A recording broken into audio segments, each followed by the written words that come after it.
Imam Ali book, Nahjul al-Balagha, sermon number 163. Strange creation of the peacock. Imam Ali said, "Nature has created every kind of creature, whether living or non-living, immovable or movable, clothed in strange ornaments, and has established such clear signs on its subtle industry and great power that the intellect has surrendered to it, acknowledging and obeying its existence. The birds that he has settled in the holes of the earth, in the crevices of the valleys, and on the tops of the strong mountains, which are of different kinds, different shapes and forms. Those who are carried around in the reins of dominion, divine, and who flutter their wings in the expanse of the wide air and the open skies. When they weren't there, he created them in strange shapes and formed them from the heads of pears covered in flesh and flesh. Some of them are, which has prevented them from flying high in the air due to the heaviness of their bodies, and has made them so that they can fly a little higher than the ground. He has arranged these kinds of birds in different colors with his subtle nature and meticulous art. So there are some of them which are molded in the same color, the color in which they are painted. Apart from this, no other color has been mixed in them, and some have been dipped in such a color that the color of the shackle has been worn. It doesn't match the color itself. The strangest of all these birds is the peacock, whose body has been molded in the most perfect pattern, and its colors have been arranged in a beautiful order. It is from the wings, whose roots are joined together, and from the tail, which stretches far and wide. When it moves towards its female, it spreads its coiled tail and carries it high in such a way that it spreads like a shadow on its head, as if he were the captain of this ship of Darien, whom his sailor is turning to and fro. He lands on its colors and swings with his flocks, and eats as fast as chickens, and folds up like eagles to impregnate his female. I present to you the observation for this statement. Don't speak like someone who is referring to a weak credential.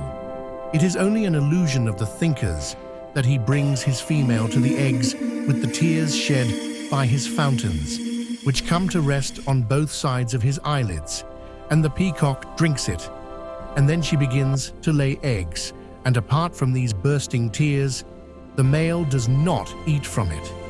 Even if this is the case, it is not, in their opinion, more surprising than the crow, filling its own excreta, potable water, and bringing it to the eggs. If you look carefully, you will think of the oil in the middle of its wings as silver threads, and of the strange halos that are woven on them, and are like the rays of the sun. Think of them as pieces of pure gold in yolk, and emeralds in vegetable. If you compare it with what the earth produces, you will say it is a bouquet of the choicest flowers of every season. If you compare it with clothes, it is like unadulterated halos or fine Yemeni sheets. And if you compare it with ornaments, it is like brightly colored jewels spread in circles, in silver.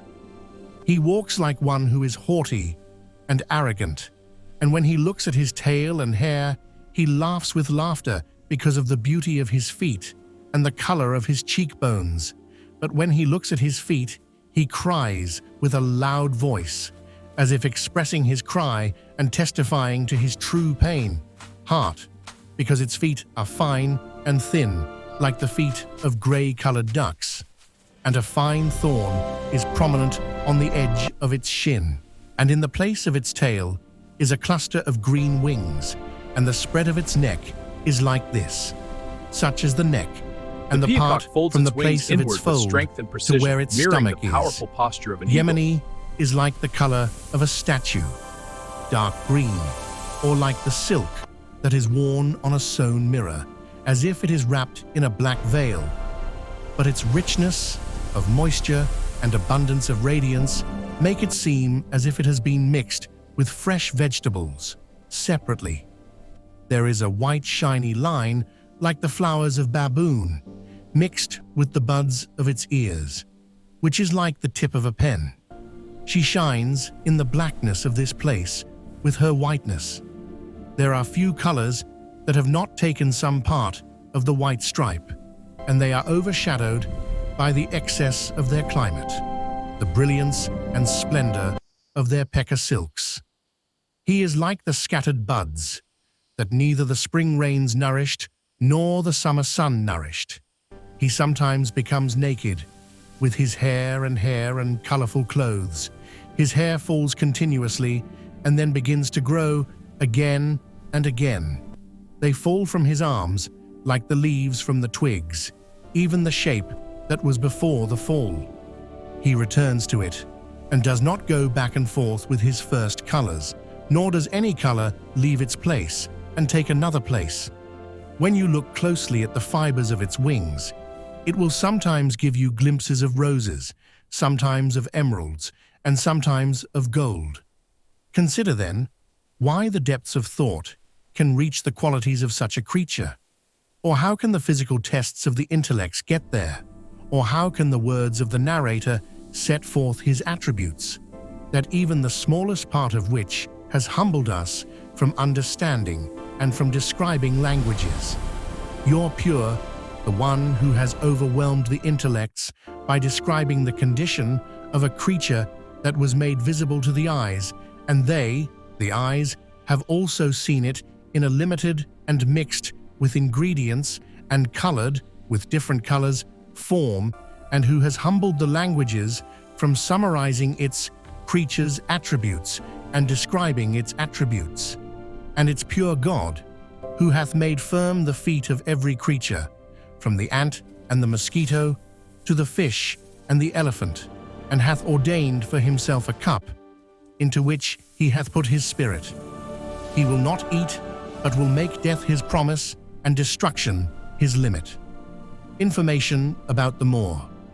The peacock is a beautiful, graceful, and extremely alert bird found in Burma, Java, India, and Pakistan, and in the countries of East Asia.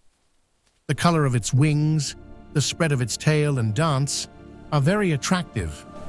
When it spins by spreading its tail, which is 55 inches to 72 inches long, a world of different colors settles in sight, as the leaves of a tree fall in autumn and sprout in spring, so it falls in autumn and sprouts again in spring.